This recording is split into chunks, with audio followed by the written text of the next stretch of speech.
केंद्रीय लोकसेवा आयोगामार्फत घेण्यात आलेली I don't ever slow up, no I don't take shit. I got no love for the fakeness. If you wanna play tough and wanna hate this, I'll always show up.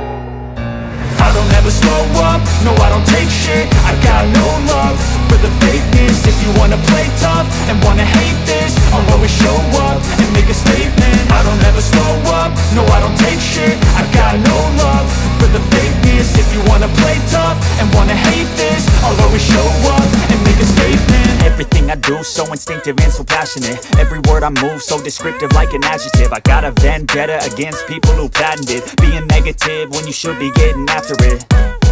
I got facts over tracks, this and that. Spitting slow, spitting fast. I could roast, I could gas. Think I'm okay at last, but I don't know if that can erase all the past. And the pettiness, a reflection of the emptiness. Hilarious, you think you're worth my time, you're delirious. Mysterious, because you hide behind a fake exterior. Inferior, you know I'll always be a bit superior. Get off of me, this ain't no humble brag. I want you to hear words, you can say them back. I want you to feel free from the chains at last, and to believe in what you got, it was built to last, yeah.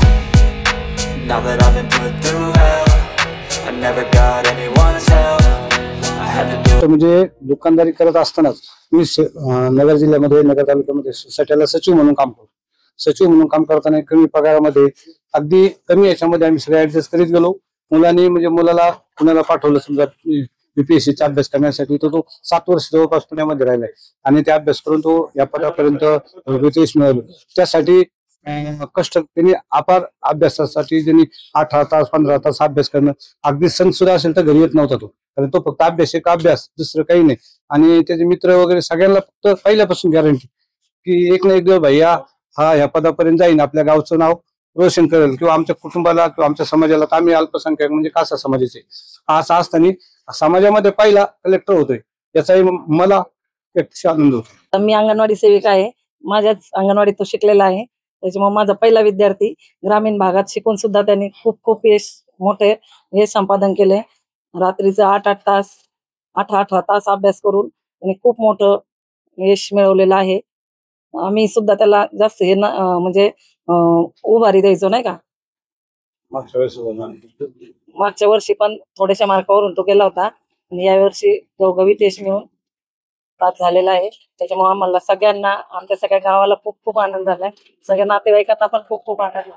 त्याचं प्राथमिक शिक्षण निंबळकमध्ये जिल्हा परिषद शाळेत झालं. त्याच्यानंतर माध्यमिक शिक्षण निंबळकमध्येच हायस्कूल मध्ये झालं आणि पुढचं नगरमध्ये झालं. नंतर तो पुण्याला अभ्यास करायला गेला. त्यांनी 5-6 वर्ष अभ्यास करून आज घवघवीत यश संपादन केलं. म्हणजे मी जसं या घरात आले तसं म्हणजे त्यांची इच्छा होती की त्यांना म्हणजे कलेक्टर होण्याची खूप इच्छा होती. मला पण असं वाटलं की हो, पण त्यांनी आमचं जसं लग्न झालं तसं ते गेलेत, अभ्यास करतायत पुण्यात. बहुत म्हणजे बरेच दिवस झाले, त्यात कोरोनाचा काळात त्याच्यात त्यांना खूप हे झालं. म्हणजे तिथून इथं यावं लागले. 1 वर्ष त्यांनी इथं अभ्यास करून काढले, नंतर परत गेले. 7 वर्ष त्यांनी धडपडीने अभ्यास केला. आता आम्हाला पहिला जसा कॉल आला ना, तसं मी मम्मी आम्ही करडलो. आम्हाला पहिल्या कॉलवर आम्हाला इतका अभिमान वाटला त्यांचा, आणि खूप म्हणजे खूप आम्हाला काही हसाव करावं असं काही सुद्धा समजा नाही. इतका आम्हाला इतका आनंद वाटला आले की बस. माझं नाव मयूर राजेंद्र खुंटाळे. चिरंजीव ओंकार हा माझा छोटा भाऊ आहे. गेली 5-7 वर्ष तो एकदम हार्ड वर्क केलं त्यांनी या परीक्षेमध्ये यश मिळवण्यासाठी. त्या यशाला आज कुठंतरी त्याचा दिवस होता आज, आणि कुटुंबियांना पण इतका आनंद झाला की त्याचं शब्दात पण वर्णन करणं हे. ओंकार एका कॉलेजला असताना NSSच्या शिबिराच्या दरम्यान त्याची माझी पहिल्यांदा भेट झाली होती. NSSच्या कार्यक्रमानिमित्त तो निमंत्रण देण्याच्या निमित्तानं भेटला आणि त्याच्यानंतर आमची मैत्री कायम राहिली. तर ओंकारचं शालेय अभ्यासक्रमा व्यतिरिक्तच सामाजिक उपक्रमांमधील सहभाग, आणि त्यामुळे आम्ही कायम सोबत राहिलो. त्यानंतर जसं त्याचं उच्च माध्यमिक शिक्षण पूर्ण झालं, पदवीचं शिक्षण पूर्ण झालं, त्यानं UPSCची परीक्षा देण्यासाठी त्यांनी प्रयत्न सुरू केले. साधारणतः गेल्या 7 वर्षापासून तो सातत्यपूर्ण या परीक्षेसाठी प्रयत्न करत होता. गेल्या वर्षी अगदी कमी मार्कानं त्याला यशाने हुलकावणी दिली. मात्र तरीही त्याने खचून न जाता पुन्हा त्याच ताकदीनं त्याच हिमतीनं त्यानं तो आपल्या ध्येयाशी एकनिष्ठ राहिला, प्रामाणिक राहिला, आणि त्याची आज फलनिश्चित झालेली आहे. त्याला त्यांनी ऑल इंडिया रँक 673 मिळून त्यानं हे यश संपादन केलं. आमच्या नगर तालुक्यामधील किंवा MIDCच्या भागामध्ये एक शाप असतो की काय होतं, जिथं औद्योगिकरण आहे तिथं कुटुंबियांची मानसिकता नसते मुलांना इतका वेळ देण्याची, आणि त्या अशा परिस्थितीमध्ये मुलं सहजपणे लगेच कामधंद्याला लागतात आणि मग अशा मोठ्या परीक्षांच्या नादी लागत नाही. पण खुंटाळे कुटुंबियांनी अगदी त्यांची जेमतेम परिस्थिती आहे, एक किराणा दुकान, त्याच्या आई अंगणवाडी सेविका, वडील सेवा सोसायटीचे सचिव, हे अत्यंत तुटपुंज मानधन आणि एवढ्या कमाईमध्ये त्यांचं आर्थिक उत्पन्न असतानाही त्यांनी ओंकारसाठी गेली 7 वर्ष पैसे पुरवले, त्याच्यासाठी पाठबळ दिलं, त्याला मॉरल सपोर्ट दिला, आणि यामुळेच या सगळ्याचा परिपाक म्हणून ओंकारचं हे यशाकडे बघणं आपल्या सर्वांना गरजेचं आहे. सोशल मीडियाच्या भाऊ गर्दीत विश्वासार्हतेने चकाकणारे नाव म्हणजे लेट्सअप मराठी. सगळ्यांना, सगळ्या नागरिकांना ती स्पीच, ती लेट्सअप वरील मुलाखती म्हणजे विचारांचा खजिना.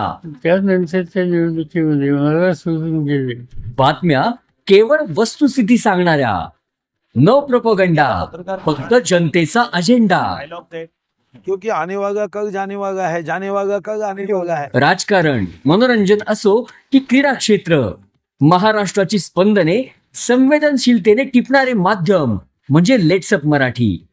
जगासोबत एक पाऊल पुढे राहण्यासाठी लेट्सअपचे ॲप, सोशल मीडिया आणि वेबसाईट सोबत कनेक्टेड रहा.